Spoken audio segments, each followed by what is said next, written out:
मातरम, जय हिंद। आज हम कक्षा एकादशी कला वर्ग के अंदर भूगोल विषय से संबंधित अध्ययन करेंगे। कल के वीडियो में हमने बताया कि भूगोल का अर्थ और परिभाषा।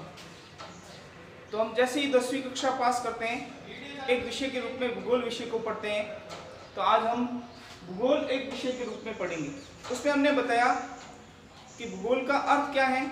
सर्वप्रथम भूगोल का अर्थ प्रकट करने वाला या देने वाला कौन था। इसी प्रकार इरेटोस्थेनीज एक दार्शनिक का नाम आता है जो प्रमुख भूगोलवेत्ता के रूप में जाने जाते हैं, जिसने सर्वप्रथम भूगोल शब्द का प्रयोग किया था। इंग्लिश के अंदर जियोग्राफी शब्द का सर्वप्रथम उसने प्रयोग किया था। अब हम इसमें अगर पृथ्वी की बात करते हैं तो पृथ्वी के ऊपर दो प्रकार के घटक पाए जाते हैं। पृथ्वी के ऊपर कितने प्रकार के घटक होते हैं? दो प्रकार के घटक पाए जाते हैं। एक प्राकृतिक घटक या प्राकृतिक तत्व और दूसरा होता है सांस्कृतिक घटक या सांस्कृतिक तत्व। प्राकृतिक घटक जो हम पृथ्वी के ऊपर जितने भी प्राकृतिक संसाधन को देखते हैं वो सभी प्राकृतिक घटक के अंतर्गत आते हैं। जैसे उदाहरण के लिए पर्वत, पहाड़, घाटियां, मैदान, पठार, समुद्र, नदियां, रेगिस्तान, मृदा, वनस्पति, ये सभी प्राकृतिक घटक के रूप में जाने जाते हैं। इसी प्रकार सांस्कृतिक तत्व या सांस्कृतिक घटक या इसको हम एक मानवीय घटक के रूप में भी इसको जान सकते हैं। मानवीय घटक यानी क्या? मानव के द्वारा निर्मित जो भी है उसको मानवीय घटक कह सकते हैं। जैसे वर्तमान में आप ये बोर्ड देख रहे हो, ये भी एक मानवीय घटक के रूप में आ सकता है। विद्यालय को देखते हैं, वो भी एक मानवीय घटक के रूप में आते हैं। मानव के द्वारा जितनी भी बस्तियां हैं, सड़कें हैं, रेल मार्ग हैं, बंदरगाह हैं, वो विभिन्न प्रकार के जितने भी मानव के क्रियाकलापों के द्वारा निर्मित होते हैं वो सभी मानवीय घटक के रूप में जानते हैं।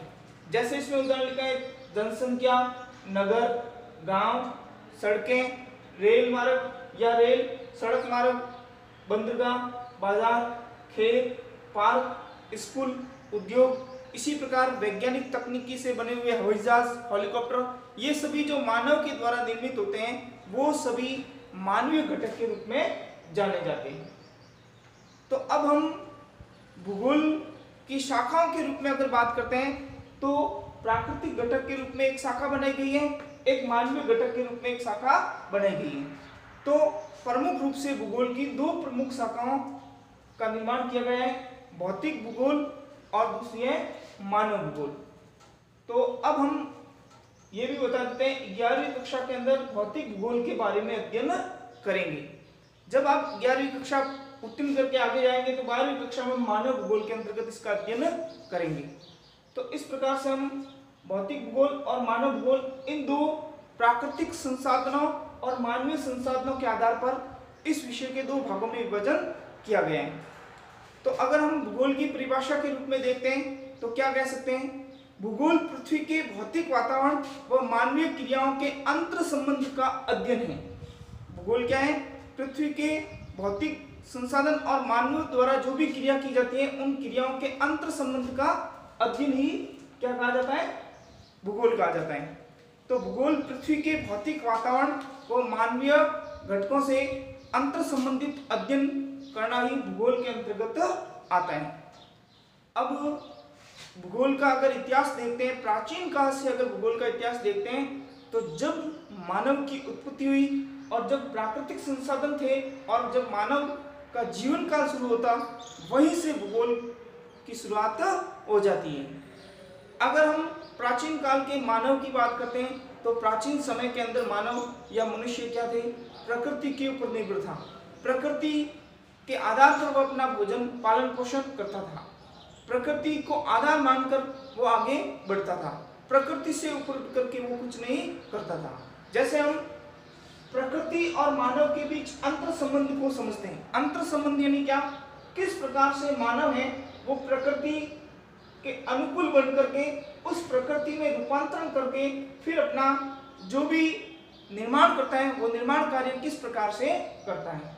तो हम देख सकते हैं कि सबसे पहले प्रकृति और मानव के बीच अंतर संबंध के अंदर मानव होता है वो प्रकृति के अनुकूलन द्वारा अपना जीवन यापन करता है। एडेप्टेशन, अनुकूलन यानी क्या? एडेप्टेशन।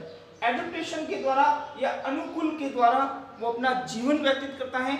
जैसे हम प्राचीन काल के आदि मानव को देखते हैं तो उस आदि मानव वो क्या करता था? प्राचीन काल के हिसाब से वो कृषि करता था और कृषि करने पर वो प्रकृति के ऊपर पूर्ण रूप से निर्भर था।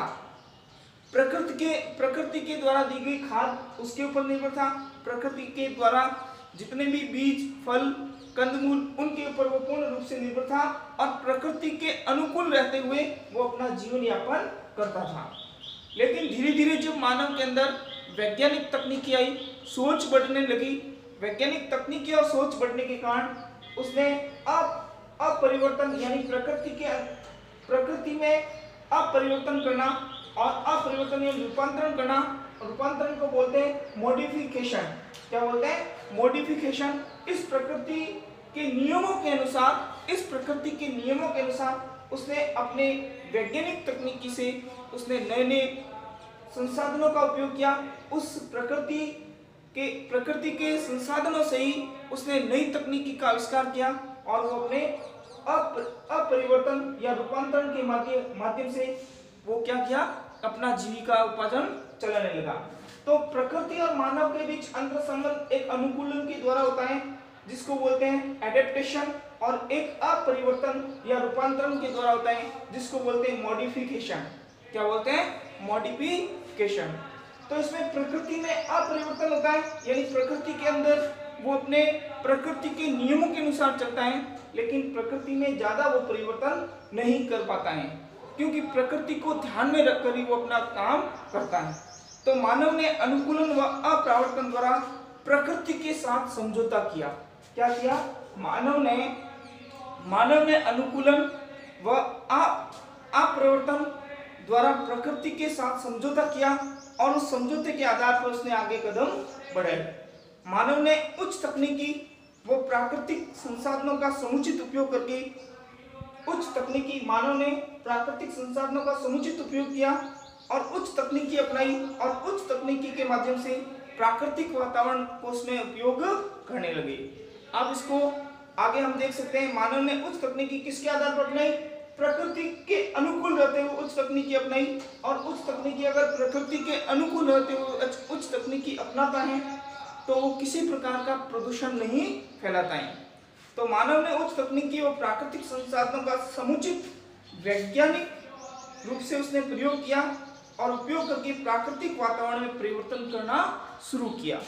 जो ये प्राकृतिक वातावरण है, इसमें मानव ने इस प्रकृति का उपयोग करते हुए पर्वत, पहाड़, घाटियां, मैदान, पठार, समुद्र, नदियां, रेगिस्तान, मृदा, वनस्पति, खनिज पदार्थ, इन सब का उपयोग करते हुए मानव ने इस प्रकृति के अंदर कुछ परिवर्तन करना शुरू किया और उस परिवर्तन के माध्यम से उसने विभिन्न प्रकार के नगरों का निर्माण किया, गांवों का निर्माण किया, सड़कों का निर्माण किया, रेल, बंदरगाह, बाजार, खेत, पार्क, इन विभिन्न प्रकार के उपयोग करते हुए, इन प्राकृतिक संसाधनों का उपयोग करते हुए उसने निर्माण किया। तो कुल मिला के हम ये कह सकते हैं मानव ने उच्च तकनीकी व प्राकृतिक संसाधनों का समुचित उपयोग करके प्राकृतिक वातावरण में परिवर्तन किए हैं। प्राकृतिक वातावरण में कुछ परिवर्तन किया है। तो पहले मानव इस प्रकृति के अनुकूलन एडेप्टेशन के अनुसार चलता था, प्रकृति के अनुसार चलता था, लेकिन मनुष्य वैज्ञानिक तकनीकी का आविष्कार करके, नई वैज्ञानिक तकनीकी का आविष्कार करके उसने क्या किया? अपरिवर्तन या रूपांतरण करके उसने नई आविष्कार खोज किए और अपने संसाधनों का समुचित उपयोग करते हुए अपने आरामदायक कई प्रकार की वस्तुओं का उसने निर्माण किया। जैसे हम देख सकते हैं आज तेज गति से चलने वाले वायुयान का निर्माण किया। इसी प्रकार इसमें कहा गया है कि प्रकृति जब मिट्टी देती है तो मानव उस मिट्टी से खिलौने बना सकता है, उस मिट्टी से कप बना सकते हैं। इसी प्रकार उसके कई उदाहरण हैं कि प्रकृति पेड़ वनस्पति देती है तो मानव उसको परिवर्तित करके कई प्रकार के फर्नीचर का निर्माण कर सकती है। और इसी प्रकार प्रकृति जब इतनी सारी औषधियाँ देती हैं तो मनुष्य उसका प्रावर्तन करके वैज्ञानिक तकनीकी अपना करके विभिन्न प्रकार की दवाइयों, विभिन्न प्रकार की औषधियों का निर्माण कर सकता है। इस प्रकार हम कह सकते हैं कि मनुष्य है वो प्रकृति का सहयोग लेकर के, प्रकृति का उपयोग करते हुए और उसमें कुछ परिवर्तन करता है, लेकिन वो परिवर्तन कहाँ तक कर सकता है? जब उस प्रकृति के नियम के अनुसार चलेगा, प्रकृति के नियम के अनुसार चलेगा तो वो परिवर्तन अनुकूल होगा।